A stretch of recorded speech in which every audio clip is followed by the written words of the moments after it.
Bago natin umpisa ng bahay serye, heto muna at inuusod ni Don Benok itong ating cabinet. Wala kaming ibang pwestong mapaglagyan yan, kundi ganyan po. Hindi siya pwedeng ilipat sa kabila o sa gilid kasi gawa nga nung tiles natin. Kapag hindi pantay yung sahig, edi yung bed frame natin uuga-uga yan.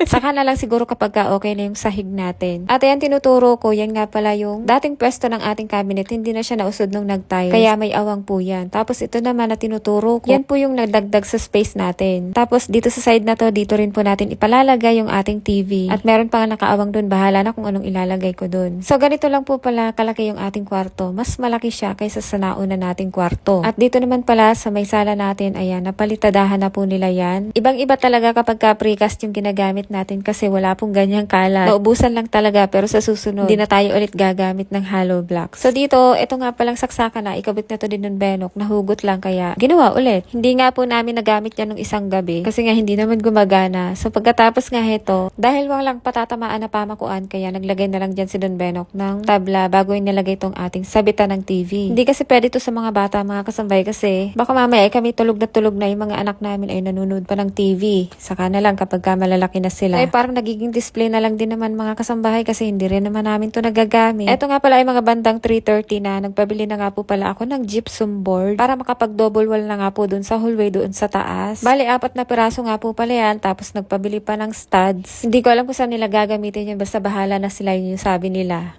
Ito nga pala ay 12mm. Mas okay kasi itong mga kasambay na pang pader. At ang extra nga pala natin ngayon ay si Macho. Wala po pala ang ating Kuya Andeng. Baka bukas pa siya. So bukas nga pag naikabit na to, magpipintura nga po agad ako. Tapos meron akong ilalagay dito.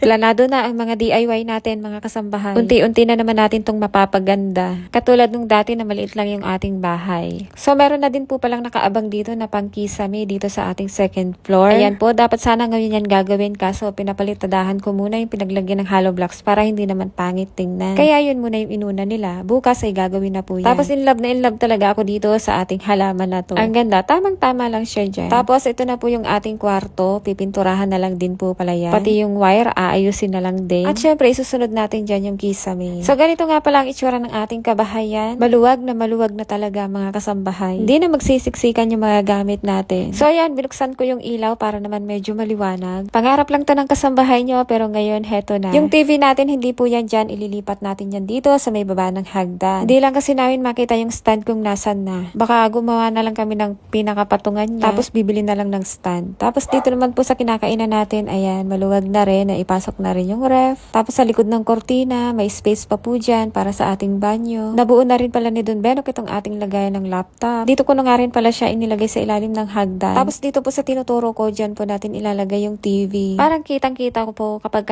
nakaupo tayo sa sofa. So dito naman pala papunta sa taas, yung hagdan natin, i-DIY din po pala natin yan. Hindi po yan ganyan, papalitan po natin yung plywood ng paluchina. Parang mas maganda kasi yan mga kasambay, tapos pipinturahan o lalagyan ng haspi. Tapos itong grills natin, ayan, syempre kailangan pinturahan din yan. At ang ganda ng ating ceiling ngayon, tsaka ng chandelier. Wow! Hindi na ako aakyat mga kasambahay, nagdo-double wall na pala sila dito kanina, napatigil lang kasi hapon na. Itutuloy po nila yan bukas. Ang ganda nga naman kapag naka-double wall na. At syempre, flex ko na naman yung halaman ko.